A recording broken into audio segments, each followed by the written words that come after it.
Hey guys, so it's a little bit delayed. I said I would post it the next day or the day after, and it's been like 4 days since my last video. This is part 3 of Trisha Paytas and that whole ordeal. Maybe more will happen, but right now this will probably be the last part for the foreseeable future. And it's just everything after the mysterious videos dropped and Ethan kind of spoke out about it in a statement. So watch part 1, part 2 first, and then this will make more sense. There will be in the description down below. Also, in my last video I said I would link down below in the description Mysterious's videos that I was kind of referencing throughout the video, and then I didn't because they are not up anymore. So Trisha Paytas actually filed a privacy complaint against Mysterious, and those videos have now been taken down, so I can't link them, but my summary is still there available for you guys if that's what you want to watch. But yeah, the original videos are not up right now. Since then, we've had Trisha Paytas' reactions, which is just like a bunch of tweets. We have, Ethan. He made a statement about how Trish made a allegation against a teacher that's now been proven to be false, and that until Trish kind of proves the truth, he has to take the video down where they accuse the teacher of, crimes, because otherwise he'll get sued. So these are all of Trisha Paytas' reactions since then. So people are really pressed to see us happy. Moses and I went toxic AF at the beginning, and we've grown tremendously together. First it's poor Moses, free him, and now it's poor Trish. We live together, we go to therapy together, we've worked past things. Me and Moses met March 15th, 2020. We didn't start dating until August 1st, 2020. I did OnlyFans the entire summer, banging everyone and everything. I did awful stuff to him. He did some awful stuff to me. By the grace of God and therapy, it turned into a beautiful thing. So this is regarding also the allegations against Moses. So Trish is saying that because of the H3 fans, Trish is being attacked and Moses is being attacked. So Moses is being attacked by his ex, there are allegations being made against him. But people can't accept that. And hey, if you think we're both toxic and evil, don't we deserve each other anyway? You can't think I'm both the victim and the villain. Pick one and go with it. I've addressed all this stuff endlessly on Frenemies, on my old podcast, in videos. People bring up the same tired stuff. People harassing me about events in my life makes me sick to my stomach. I'll not entertain on the most vulnerable parts of my life, talk about my relationship, whatever. Talking about something I wasn't comfortable with talking about for so long, I physically can't take. The thing is, I was called a liar back then. The same stuff happened to me over and over again. It's why I never said anything ever, and I will never again. Think about what you could possibly be defending if you don't believe me. Much worse happened with worse people, and I should be saying those names. Why would anyone believe me then and now, right? I'm a liar, so I guess abuse doesn't happen to me. I've only ever shared stories when other people come out with theirs first. I have so many awful, unmentionable things that have happened to me in my life, but I'll wait for others to share their stories until I chime in. People only believe me when others have the same story. And the internet doesn't care about anyone involved. They don't care about families that could be innocent. They don't care about anyone's well-being. They just care about harassing me and now Moses. Then Ethan actually says in a tweet, please, for the sake of Ela and I, do not harass anyone involved. Where the accusations are extremely serious and emotions are understandably high, we will still need to observe common decency and not mob people with hate. If Trisha wants me to stop talking about her, then she needs to stop lying about me. Her teacher is being doxxed for one reason only. She mentioned him by name, school and year, and told people to look him up. She needs to take responsibility and stop blaming me for her Trisha has accused me of sending a hate mob after her. That's literally all she's tried to do since the first day Frenemies ended. I've not mentioned the allegations once on the podcast. She is lying and saying it's our fault. We have nothing to do with this hate mob. Trisha then says, there's a breeding place that starts all this. It's so toxic, it's so damaging. It's made so much private information of private people involved with my life and Moses' life public. This place deleted a lot, but of course nothing when it comes to me. I wish it would all stop. I've been on the receiving end of fan hate mobs before, but this has already gone too far and nothing's been done to stop it, only to incite more hate. Anytime a jab is made at me, a joke is being made about me, the hate piles up again. There's been 2 instances of this in the past week, and the hate mob comes out in full force again. If it's not this, it's something else, but it's very serious. My pain is not up for discussion anymore. You don't get to demand things from me. If you hate me and want to see the worst for me, please ignore me. Every time I mention on the podcast, the hate starts up and it's become volatile. I'm not sure what people want me to do. Lie about my past, break up with Moses, kill myself. Someone says, wow, I'm Trisha Paytas and I can drag anyone I want at any time, but can't take any valid criticism. Wow. I've literally stopped and I'll never do that again. Perhaps it is bad juju coming back around. It's why ultimately Frenemies ending was the best thing for me. I was talking just to be talking, and that isn't who I want to be. Someone said we stand growth, and they said I'm literally trying. It's why I deleted all my enemies podcasts I did solo. I didn't like speculating or giving my 2 cents about situations I knew nothing about.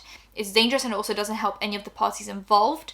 Someone said, I think Frenemies ending was a blessing in disguise because you seem a lot happier and get to see who is truly standing by your side afterwards. And Trish says, honestly, it just wasn't for me. I run off emotion, heat in the moment, and ultimately that's not good for the podcast. I said a lot of things because I was triggered. I made fun of people's looks. The Demido situation was speaking on mic phase, trying to be entertaining, took a toll. People are going to hate me forever on the internet, I understand that, but nothing I do will ever be enough. I can't address every lie, I can't explain every situation, especially to people who ultimately don't care. If I come across defensive, it's because I am. I know I'm not a real person to anyone, I overshare my life, but I'm done owing the internet anything. Watch if you want, hate if you want, but I'm not ignoring things, I'm setting boundaries. This crazy hate for me and towards Moses, digging up the past, trying to find private people, started when frenemies ended. I monitored the subreddit like it's toxic ex-boyfriend. I see where all this stems from. I am so sorry H3 fans felt betrayed. Think I'm evil for talking to Keemstar, etc. Like, truly, I know they get a rise out of my reactions. Last night on my VIP live chat, they posted an unlisted link on a Reddit just so they could watch and hate on me. It's beyond obsession. And when I say I'm sorry, I mean it. Me and going on Keemstar's podcast triggered all this hate. The jokes won't stop about me being on the H3 podcast, even last week. Believe this where I say I will take it all back just to get the hate to stop. My family is being harassed. Cops are showing up to our house. It's why I've been avoiding everything and acting like everything is fine. I don't want more of this. I want it to stop. Engaging now will set off the whole new wave of this, and it's terrifying. I will never address anything personal again, and yes, I will block anyone who presents anything from my past, Moses' past, etc. What needs to be dealt with offline will, and everything else I post online is at my discretion and my choosing, and that's it. So Ethan obviously after that tweeted about taking some time off. Keem said H3 plans planning to go after Trisha Paytas as sponsors, and it's to do with some kind of a subreddit where they said that they will go after anyone that's sponsoring Trisha Paytas.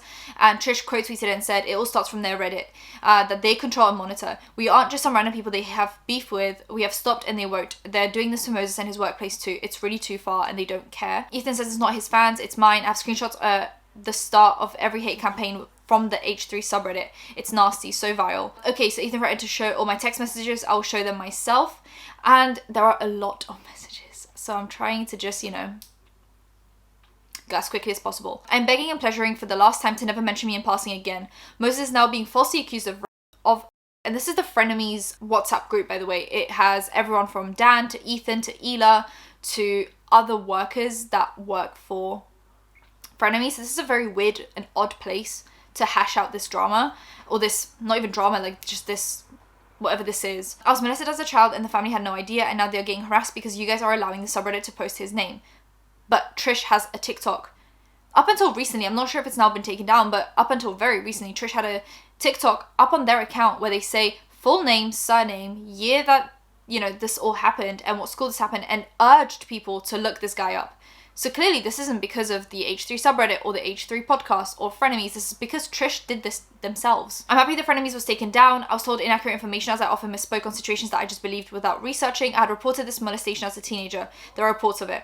Every single time you guys make jabs at me, the hate riles up. They have doxed Moses' ex-wives. They are tweeting to Morley's dance company that he is all of it stemming from the H3 subreddit and your continued mocking of me. I have ceased talking about you. I will never for the rest of my life mention your name and will ignore every question. This is too much.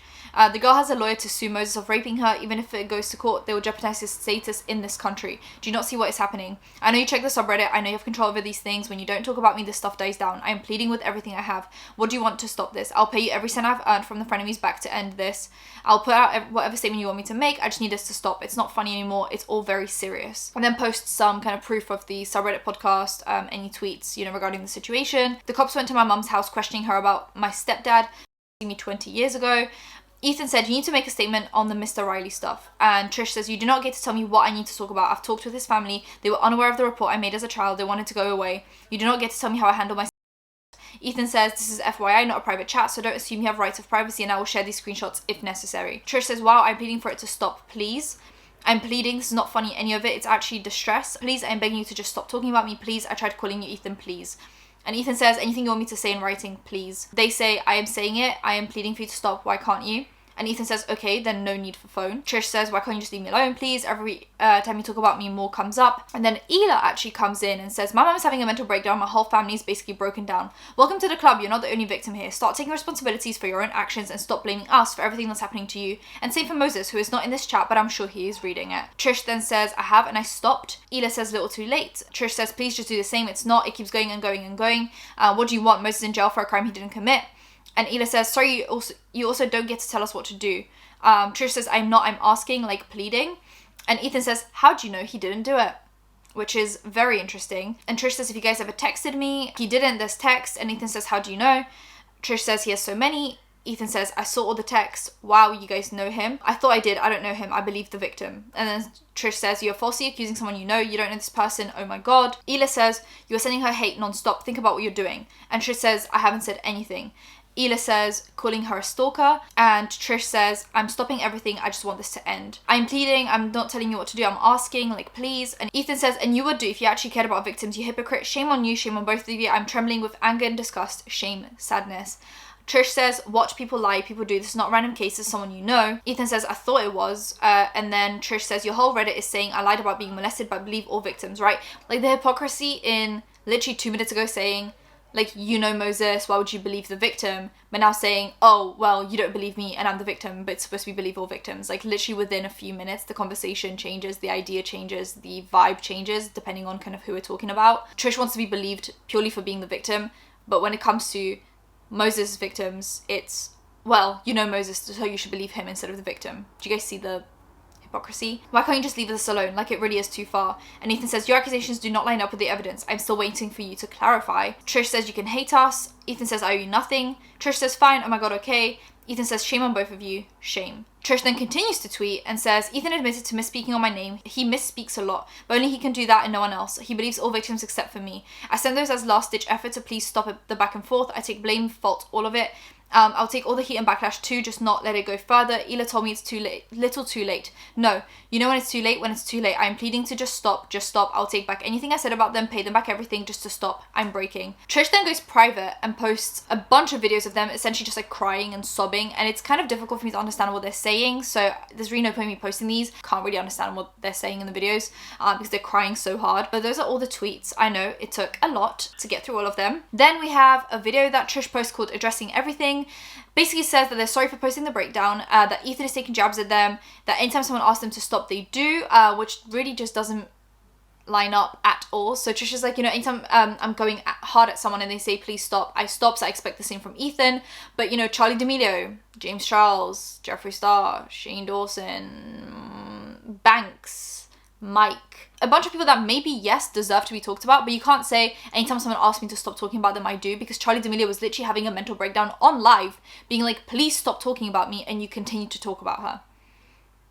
So I think that is BS. Moving on. Says that they misspoke about the teacher, that originally said he was arrested, but he actually wasn't. He was just reported and then fired, which also there's no proof for that. Says that the family is being doxxed because of the subreddit / video. However, Trisha Paytas said his name in a TikTok and urged fans to look him up in a TikTok, and then also mention him in many different videos. So I don't think this has anything to do with the subreddit. I think this has something to do with you, Trish. Addresses Moses. It's very hypocritical because Trish is complaining that Ethan doesn't believe Moses, but then also complains that Ethan doesn't believe Trish. So it's like victims are only victims when Trish believes that they're victims. You get what I'm saying? It's just very hypocritical. Says that they're getting harassed by H3 fans. So like I said, Mysterious T videos were taken down for privacy complaints, and there are tweets with H3 where Ethan's saying that they will kind of help, where Ethan's saying that he will essentially help Mysterious get the videos back if it's possible, but this is still not reinstated. The skincare line that Trish did, it has now been taken down, and the owner of the brand said it's because of all the hate that they're getting. Tana Mojo actually removed the podcast episode that she did with Trish and has unfollowed Trish on her account on Instagram. And since then, Trisha Paytas has removed 117-ish million views on their second channel and a billion, almost 1.1 billion views off the main channel. Trisha Paytas is also being sued by Anna Campbell. So recently, and I haven't spoken about this because it's a very messy situation, it involves a lot of legalities, and I'm literally not willing to be sued at this point. So Anna Campbell's recently been accused by some ex-girlfriends of abuse and many different things. Trisha Paytas then spoke about it with kind of full confidence and is now being sued by Anna Campbell. So there's just a lot happening with Trisha Paytas, a lot. But those are all the updates for now. I'll let you know if anything else happens, but that will be it. There's not really much opinion in this video because I think my opinion isn't necessary. Like, I just want to present you guys with the information and you can do what you want with it. And I split it up into 3 parts so it's easier for us to discuss it in the comments. So discuss anything in today's video in the comments and I might chime in where applicable. Subscribe with that bell, like, comment for engagement, and I'll see you in my next one. Bye guys.